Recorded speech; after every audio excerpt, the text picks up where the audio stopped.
Hello and welcome. My name is Michael Jerome. Thank you so much for clicking on the video. I know I say this a lot, but today we really do have a special one. We got Kanye West and Ty Dolla with their joint project called Vultures 1. Supposedly, this is supposed to be the first of a 3-part series, I believe. So probably Vultures 2 and 3. I say probably, but odds are this will be the only one we get. We'll see. There's really not much I can say when it comes to introducing Kanye. I mean, y'all know him. He's one of the biggest names in hip-hop. And I'm going to try to steer clear of any controversy. But, you know, whether you think he's crazy or not, one thing I think pretty much all of us have to agree on is that the guy knows how to make music. He knows how to put big names together. It's usually one of the highlights of his projects is all the features he gets. And he just knows how to compile strong albums. I mean, subjectively, if you look through his discography, there's this strong album after classic after another classic, and there's few people as influential as he is. So with all that being said, I don't know really what to expect. What I'm hoping for though is strong production. I'm hoping for some strong features, and I'm hoping we get an album that means something. But yeah, we're gonna get right into it. So first step is going to be checking out the album artwork.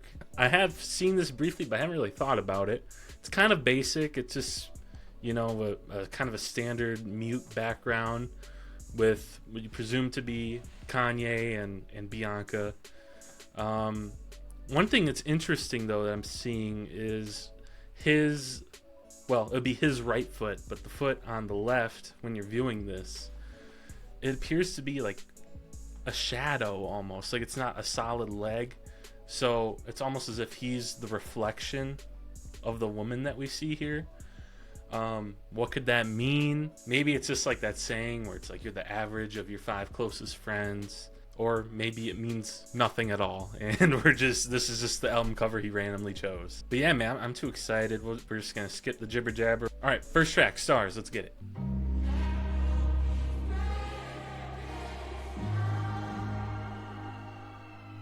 Okay, before he gets too far into it, the intro vocals were by, at least Genius is saying, they're by Dijon, who is awesome. He's got a track called Big Mike's, and I go by Big Mike a lot of times with my friends and that.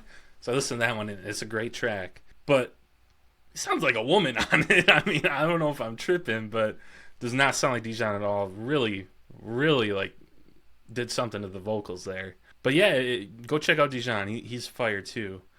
And he does not sound anything like that in his music. So, anyways, I regress. I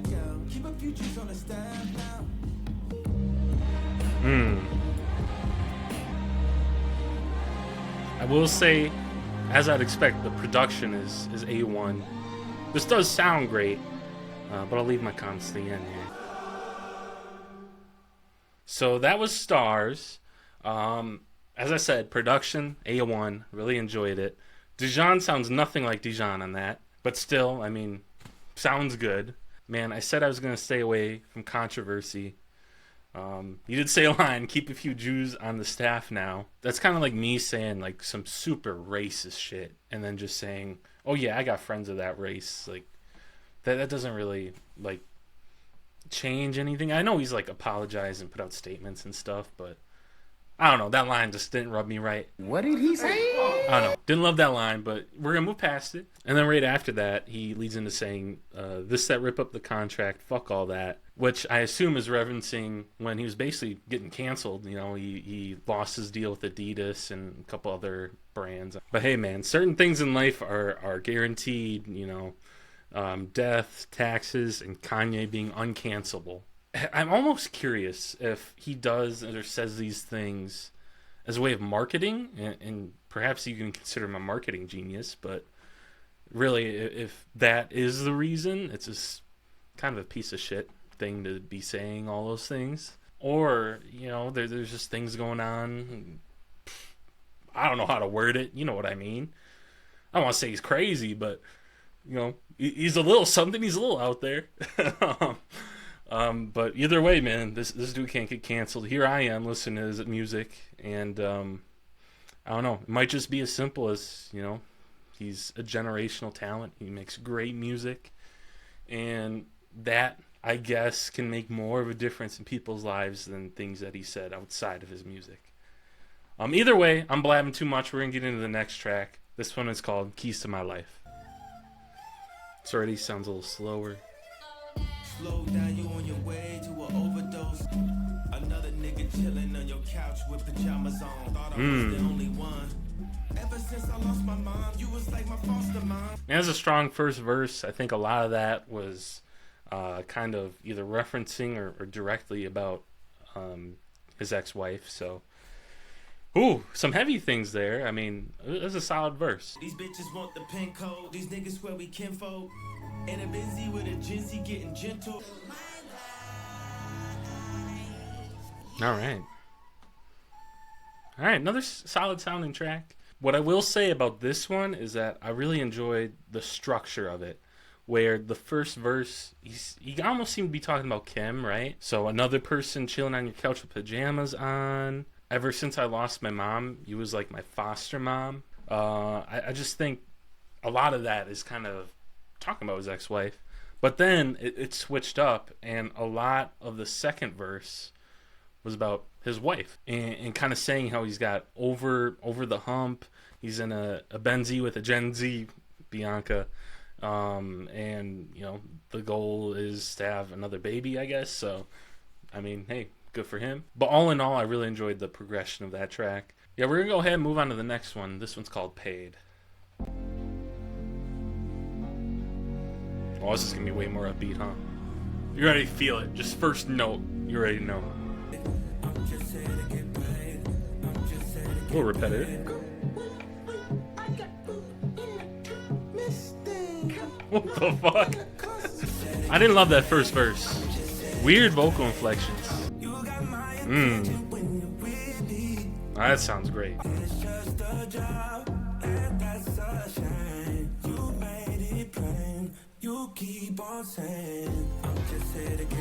I will say I'm never, if you've listened to anything on this channel before, you know I'm not a huge fan of that extreme repetition in choruses sometimes, especially in hip-hop. I like that.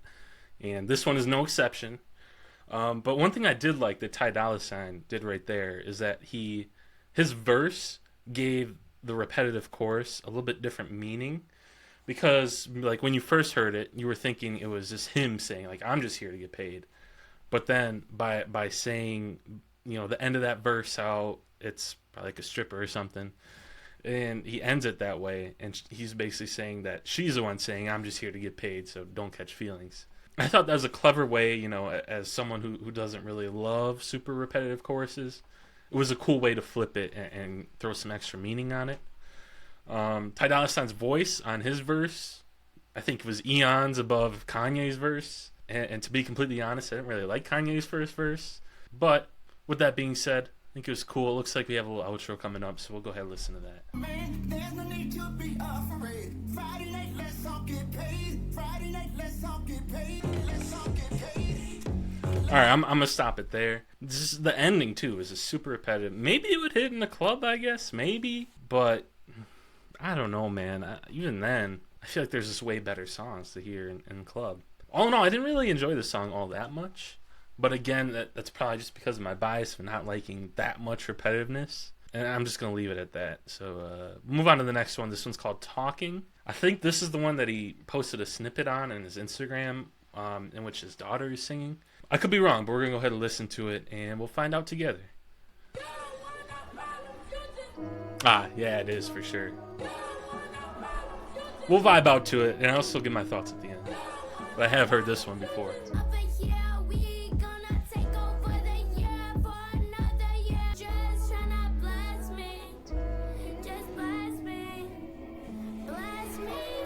What I will say is that I'm sure this is like huge for Kanye, and I'm sure it's gotta be a really awesome thing.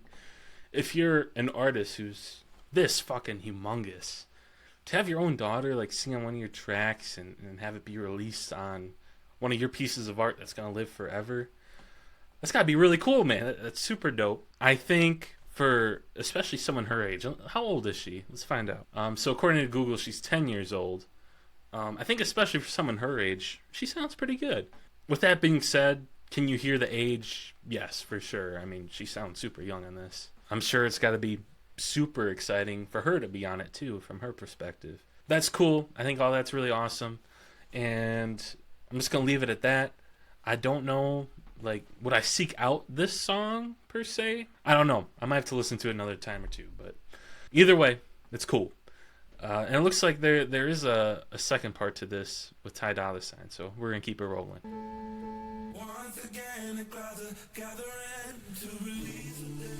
Wow, this is really a switch up, though. Woo.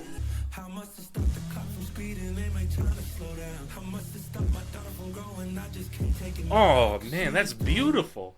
That's beautiful. What did he say? He said, how much to stop the clock from speeding?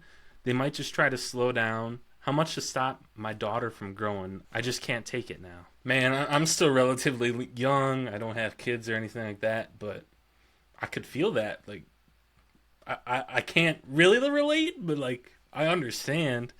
I mean, I've lost some people, like, the past year in my family, and you know, I'm sure as your father or a mother and you're getting older and your kids, like, getting old, either going off to college, doing their own thing, moving out, like, that's got to be super tough.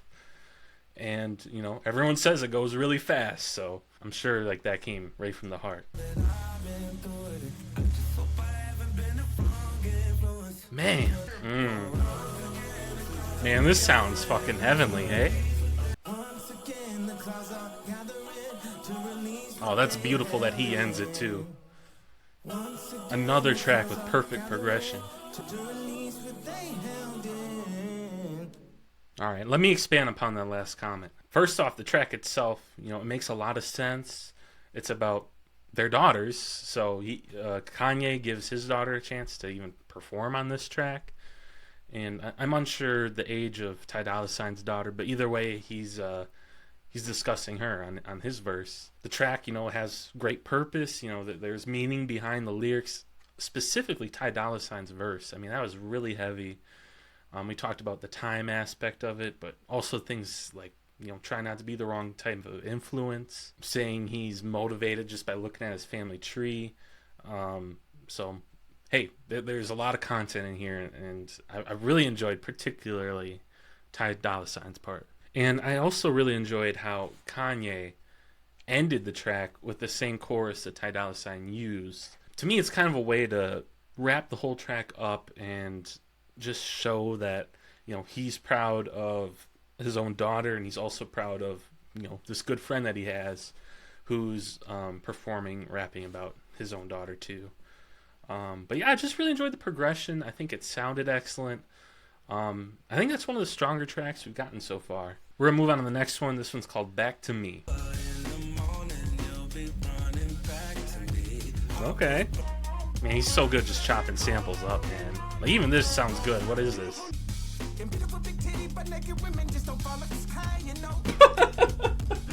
Oh, man, I just spit all over. The way he said that, okay, come on now.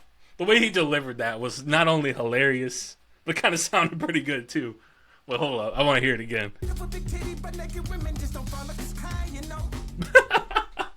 Okay, I don't know what made him want to deliver it like that.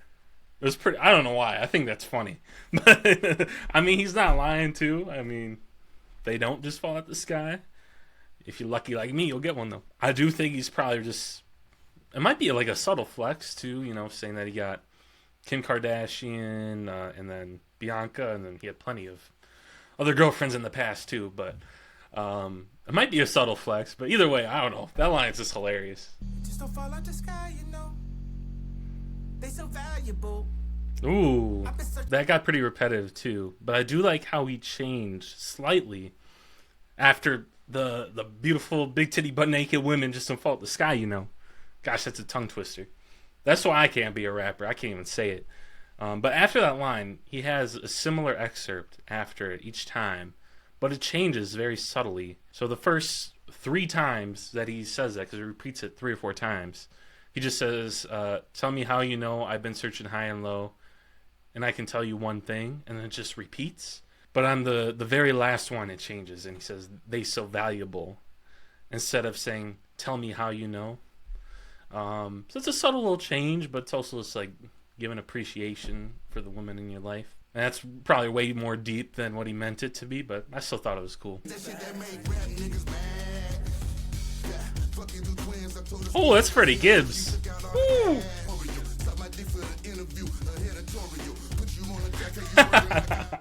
A editorial? That's funny, man.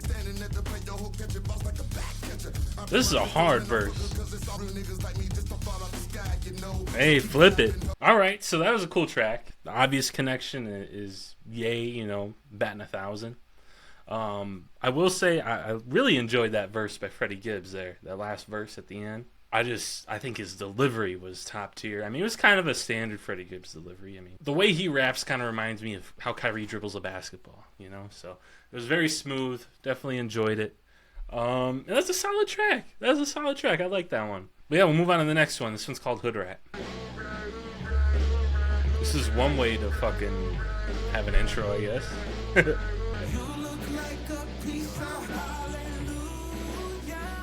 Ooh, he sounds good. Singing Kanye?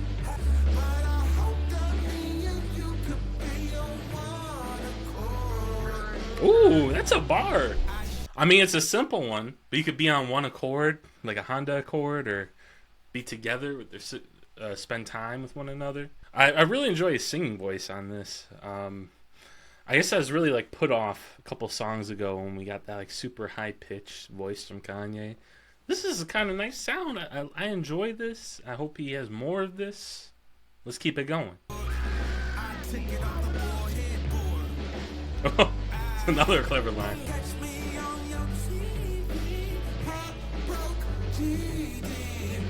I like that first verse. There are a lot of double entendres. I mean, it was kind of one after another. He had that accord line we discussed. Take it off the board. You know, could be basketball, and then he says headboard, so like on a bed. She fell in love with the sword. Don't even explain that one. Just a lot of double entendres, pretty smooth stuff. I think his voice sounds good on this part. So yeah, I'm liking this track so far. I didn't love the intro, but let's hear the rest of it.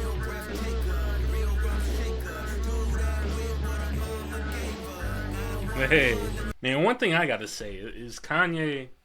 Man, he's comfortable with having his women just out in the open, you know. I mean, he said, do that, whip what her mama gave her. Man, I don't know. I don't know if I'd want that. I hope my girl doesn't do all that. Is that just me being insecure? I don't know about that, but hey, he's comfortable. He's comfortable. Shit Kanye say is basically affirmations what people say for success. And it sounds insane, because that's what motherfuckers do, but he sounds insane, and that sounds of a leader. No doubt he got some mental fucking issues. Most leaders do. The delusional issue. I'm a god. Man, that's crazy. I mean, it's crazy that he put that in his own song. It's a kind of a shout out to Mike Tyson. But the actual content of what Tyson is saying, definitely get where he's coming from, and it's partially what I was saying, that his music is so great, but it's a little different in that he's saying that Kanye's music isn't the excuse. It's the fact that he's being a leader for these other people. And I think that's an interesting thought. I mean, he mentions mental issues. I think he has bipolar disorder, right? I think so. But, hey, interesting to throw that in there. Other comments about the song, I didn't particularly enjoy the repetition of HOODRAT all the time. I'm sure it's a throwback to Runaway. I think it's Runaway, right? And I guess just repeating this the whole time is kind of just embracing that role in a way. But overall, it's a decent track. I enjoyed it. There was some good bars in there, good double entendres. We got a little bit of singing Kanye. He sounded solid. But yeah, good track. Good track. Next up, we have Do It. Well, that's Nipsey for sure. Oh. Oh, I like this. This is good. Oh, this is a party track. Ooh, that's true. My opinion doesn't do that. Alright, well, let's do it. It's a party track. It's very upbeat. Production is solid. Some decent verses. It's just not up my alley. I don't think it's something I would listen to a ton. But maybe if I'm trying to get pumped up, that's really all I gotta say. So move on to the next one. This one's called Paperwork. Bitch, better get your paperwork back on that for the paper. Back on that for Whoa. the paper. Shades of rock here. Metal, maybe. Alright, I'm gonna stop it there. Wasn't really enjoying those rocky sort of sounds. I don't know, not my favorite track. I think this one's one of the weaker in my eyes, at least. Who knows? Maybe it'll grow on me. But getting a little cold on this album right now, so hopefully we get some tracks that are more up my alley. We'll move on to the next one. This one's called Burn. Ooh, okay. Man, this is way smoother. Really liking the sound more.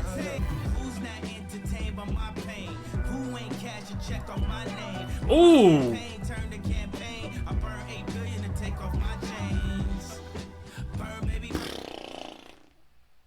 Okay, now we just picked up. I love this shit. This sounds incredible. Just the way he came in there, the things he was saying, like, bro, we had content, we had sounds. The beat is this, man, the production. I'm loving this track so far. But I mean, just those first lines. Who's not entertained by my pain? Who ain't cash a check off my name? I mean, I guess part of that just comes with being as famous as he is, but it's also like, dude, when you're in the spotlight that much, you know, it's an easy bag. Like, I don't know, in a way, like me, well, obviously I'm small. I don't make any money off this, but, you know, reactors, there's so many people that his work and his personality just, like, trickle down into mattering in other people's lives. Just the way he's expressing it on this track so far. Man, this is fire. I'm going to have to run that back. Whew. Damn, dude.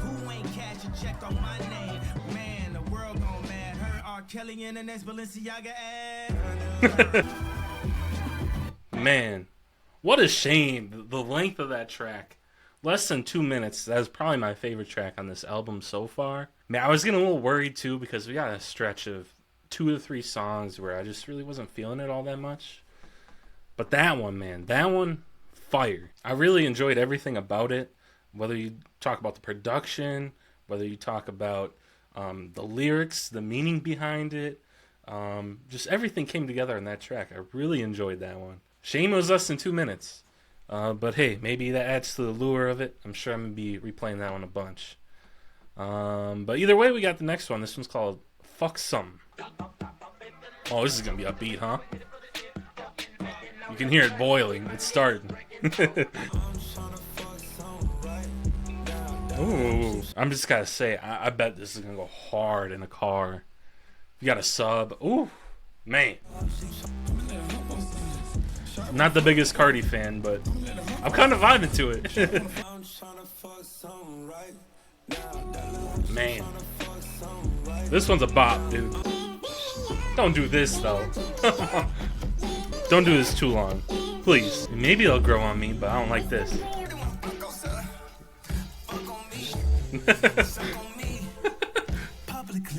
Oh, man.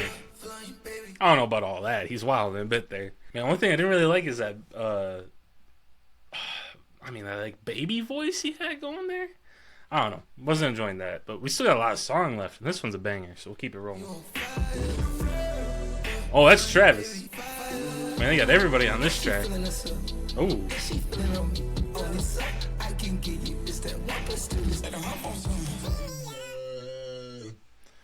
All right, man. That was Fuck Some. That was hype, dude. I mean, he wasn't playing around. Nobody on there is playing around. Talk about features. We had Cardi. We had Travis Scott.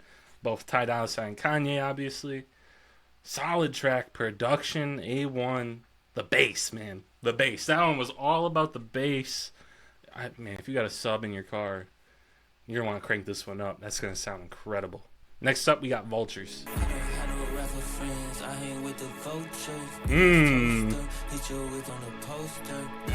Okay, hold up, bro.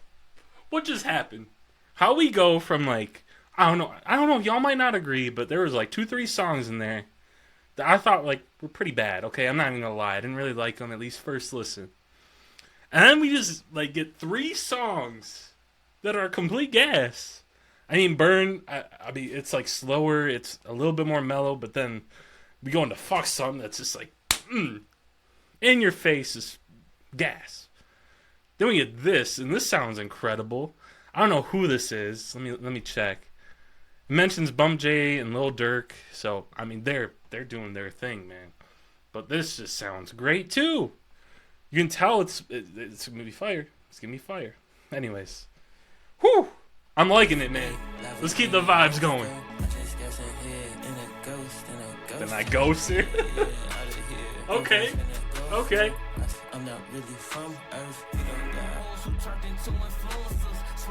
This is fire. The production too. Everything.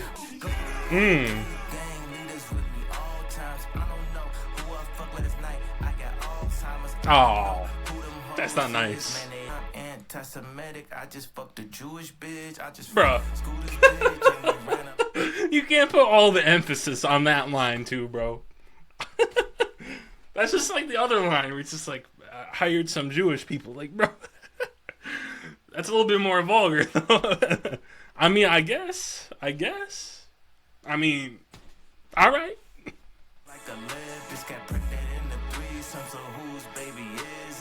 Ooh, man. Ye sounds good on this too, though.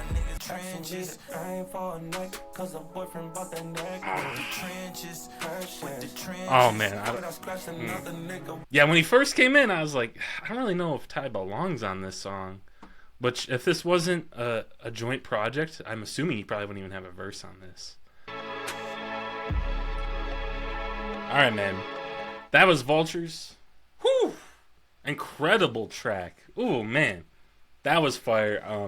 My only gripe that I could possibly come up with, and even with this, it was still a fantastic track. I don't think Ty Dolla Sign really worked all that great on this track. If I had to make a gripe, I think I might even remove his verse. If you remove his verse, I think this might be like... To me, it might be a 10. Like a perfect track. Like, I don't know.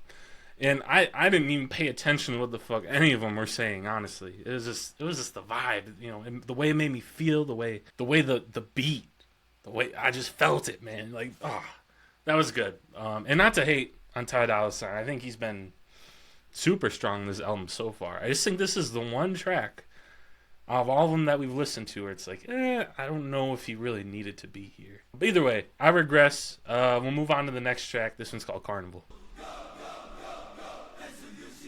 It's gonna be another high tempo one. It's building something up. What it is, I don't know.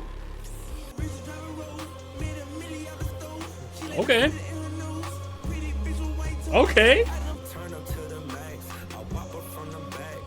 Oh man. The sample in the back just adds to it. The ambiance. I'm liking it. Okay. R. Kelly, bro. Oh, that's fire. Okay.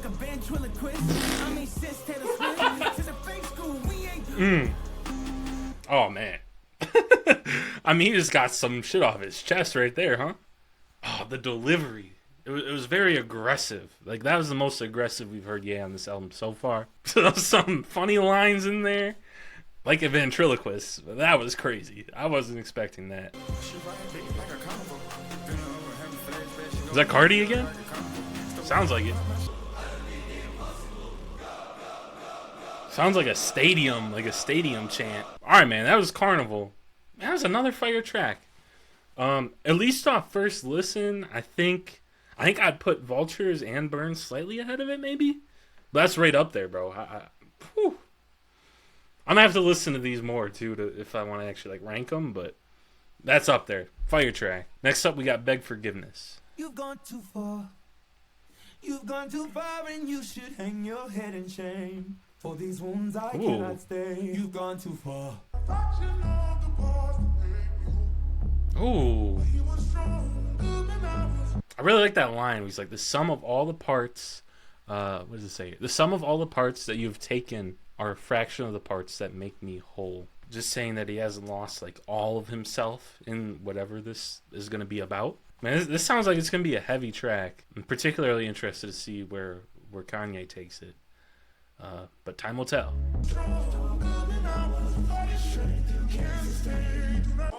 I like how the second part, they kind of introduced Ty Dolla sign in it as well. Enhanced it a little bit. And if I go tonight, know that I live a lovely life. Just make sure my kids are right, and it is alright. Tell my kids to live their life, how they want to live their life. Ooh. So the way I'm interpreting it, at least, is in the first verse, he's saying how he went and accomplished a bunch of things. You know, he's got 100% covered in ice. You know, he's got the grill. You know, he's got the money, the fame, and he was able to do those things. And then the ending, the last few lines. So if I go tonight, just know I lived a lovely life. So, you know, kind of alluding to that. He says, just make sure my kids are right. Tell my kids live their life how they want to live their life. It's got to be an interesting situation, you know, given the money and fame he has. His kids are probably set, and if they wanted to, they didn't have to do anything. I think it's a good thing to encourage them to go out and do whatever they want to do, or at the very least do something. And I feel like that's a theme that's come up a couple times in this album. Maybe not that specifically, but at least the importance of family to these people. I mean, Kanye, obviously, and Ty Dolla sign in his verse earlier on the talking track. But yeah, I think that part is pretty straightforward, and I think it's a great message. I'm still interested in the beg forgiveness part. I'm curious if that's kind of Kanye just being like, reaching out for forgiveness for not being able to be there all the time as a father now, since they're separated. Obviously, I don't know the situation. I mean, maybe he is there all the time, but that's just one way you could possibly interpret that. But yeah, I'm interested. I'm hoping we'll get a verse from Ty Dolla sign as well. Say you wanna make amends before I go. Oh, there he is. You wanna put your heart on the line. Oh, man. Singing from the heart. So, I think it's interesting how they took two very different approaches to this beg forgiveness track. So Kanye, as we talked about, it seemed like it was almost him asking for forgiveness towards the directions of his children. And for Ty Dolla sign, it's like someone else begging for forgiveness from him, or them actually not begging. And I guess he's saying that he'll wait for them to ask for forgiveness. Because, you know, they've lied, it sounds like, and, you know, there's some issues going on. But I think it was an interesting track, how they both had their own interpretation, and it wasn't just them asking for forgiveness for someone else, and how Ty Dolla sign flipped that. Solid track, production was strong. I just think it was a bit long. Like, I don't know, the length of it is probably going to affect the replayability. But all in all, good track. So next up, we got Good Don't Die. Oh, hold on. So it appears as though Good Don't Die is unavailable on Spotify. I personally don't want to risk getting this video taken off or anything. So I'm going to skip that for now, but I will try to listen to it on YouTube or something before I give out like a final album grade, which I'll discuss in 2 songs from now. With that being said, we do have 2 more tracks. The first of which is going to be called Problematic. So let's get into it. When I speak my mind, it's gonna be some lawsuits and furniture moving. We found that out. That was a jokey joke. That wasn't nowhere near as funny when you broke. Oh. Crying out, shit is fucking ridiculous. Oh. It's a shout out to Soa Paul right there. Alright, that was Problematic. Another solid track. Probably the track that we've had Ye spit the most on. A lot of clever lines in there as well. I kind of got a feeling of him talking about where he came from, you know, talking about shopping at Aldi's, and then saying that wasn't nowhere near as funny when you were brokey broke. So interesting for him to make a callback there. And also is a cool shout out to So Appalled off of My Beautiful Dark Twisted Fantasy. Kind of an underrated track. I don't think a lot of people talk about that one. Man, Pusha T went hard on that. But anyways, we're down to our last track. This one's called King. Let's go ahead and get right into it. Crazy, bipolar, anti-Semite, Okay. and I'm still the king. Can't cancel the man. What can you say? What a funny chorus, bro. It's true, though. I mean, like I said, uncancelable. Despite all the things he said, all the issues he has, he's still up there. He's still gonna go number one. Deadlines, I gave a shit like still the king. Is that because his albums are always fucking releasing hella late? And there it is. That is Kanye's latest album, Vultures 1. Wow. First things first, the rating for this album is going to come in a separate short because I feel like it wouldn't be right to do it at this instant. I need to give it multiple more listens, so I'll take a few days, listen to the album some more, and then I'll release my official grade for it. But I will give some impressions right now. There's multiple strong tracks on this. I enjoyed Stars, Talking I liked, but then we got into like a 3 or 4 track combination here that I just really didn't enjoy that much. I was getting worried. A lot of the tracks that I didn't like in this album kind of came at the same point. So there was a brief stretch in there where I really wasn't really feeling it all that much, at least this first listen. But then we hit track 9, Burn. And really from here on, I thoroughly enjoyed Beg Forgiveness, and obviously we don't know about Good. And possibly Problematic were a little bit weaker. Everything else in here, so we had Burn, Fuck Some, Vultures, Carnival, and I'd even include King in that, are all tracks that I thoroughly enjoyed and I think are way up there. When I say all this, and when I'm trying to talk about this album as a whole, is there really a theme that goes through all this? I guess you could just say it's an update in his life and thing about addressing sort of the things he's said and the changes that he's gone through. You know, he's mentioned Kim a couple times, talking about his new wife. All in all, in terms of an album, I think it's really great. However, in terms of his discography, I mean, when you're just talking about an album in general, I think that's a top tier hip hop album. But when you start looking at all of these albums and you try to compare Vultures to some of these, and I know it's harsh, I've only listened to it once, I don't think it quite compares. Specifically some of his best works. I mean, and obviously he's had masterpieces, namely My Beautiful Dark Twisted Fantasy, 808s and Heartbreak, Graduation, and The College Dropout. I think all of these really float way above this. I'd even put The Life of Pablo in there. I think that's right with the other ones. I also would probably say I enjoyed Kids See Ghosts and Yay probably a bit more than I did Vultures, and they're probably half the length. With that being said, I do think it was a strong project. I don't think it was bad by any stretch of the imagination, and I'd really like to hold the rest of my thoughts until I give it a few more listens. So like I said, be on the lookout. I'll put in a separate video, probably just be a short, with a final grading and final thoughts on the album. But yeah, man, I had a great time listening to this for the first time. I hope you enjoyed tuning in with me. Like, commenting, subscribing, all ways you can help support me. And, you know, subscribe if you enjoyed. There'll be more content coming out, especially if you want to see the final score that I give this album, which I'll release at some point next week. All that being said, that's all I got. So thank you so much for tuning in. I appreciate each and every one of you guys. Feel free to leave a comment. I'll try to reply to all of them. And yeah, I'll catch you guys in the next one. Thank you so much. Peace.